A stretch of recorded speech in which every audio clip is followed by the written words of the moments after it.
Welcome back. Record inflation, a border in constant crisis, a disastrous withdrawal from Afghanistan, and a president with a breathtakingly low approval rating.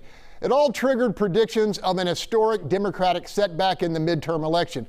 But then, on June 24th, the Supreme Court, dominated by conservatives, reversed Roe v. Wade, energizing millions of American women who found themselves stripped of a liberty many viewed as fundamental.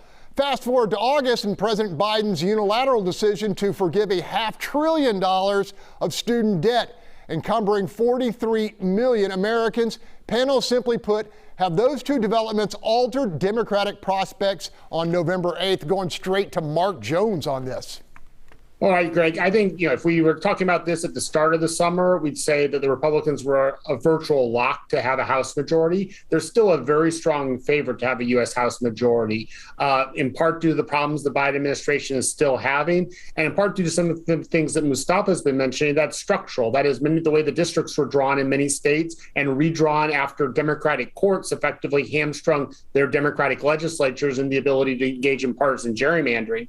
The end outcome is a House that still is very likely to flip to Republicans. It's not a certainty, but it's very likely. The Senate, though, I think is completely up for grabs. There are about 8 seats spread out throughout the country in places like Florida, Georgia, North Carolina, Ohio, Pennsylvania, Nevada, Arizona, Wisconsin.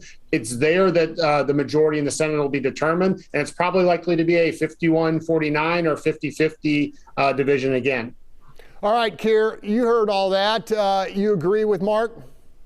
By and large, I do. I think, Republicans are still heavily favored to take the House, though probably with a narrower margin of seats than we would have said a couple of months ago. The Senate is much more up for grabs. And one of the issues not mentioned, one of the reasons I think not yet mentioned, is candidate quality. And this is where the former specter of former President Trump hanging over the electorate still was important, because a lot of out of the mainstream candidates in states for the U.S. Senate were nominated in some part due to the endorsement and support of former President Trump, which has put those candidates at a big disadvantage going into the general election. Mitch McConnell has said as much publicly. So I think the Senate is a much more open question. I'd probably make Democrats a narrow favorite to retain control, but only a narrow favorite. Jackie, real quick here, are you seeing Republicans peel off from supporting President Trump, those who have supported him ferociously in the past? 30 seconds.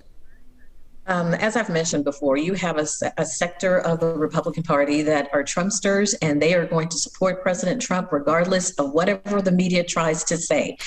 They will say either it's a conspiracy or the media has never liked him, and they have continued to support him. And then you have on the other side a lot of Republicans who are saying, well, it's time for a DeSantis or someone who has Trump-like policies but is more statesman-like. So at the ending of the day, it's always who you're running against. If we have a liberal running against President Trump or a liberal running against Governor DeSantis, the Republican is going to choose the Republican candidate.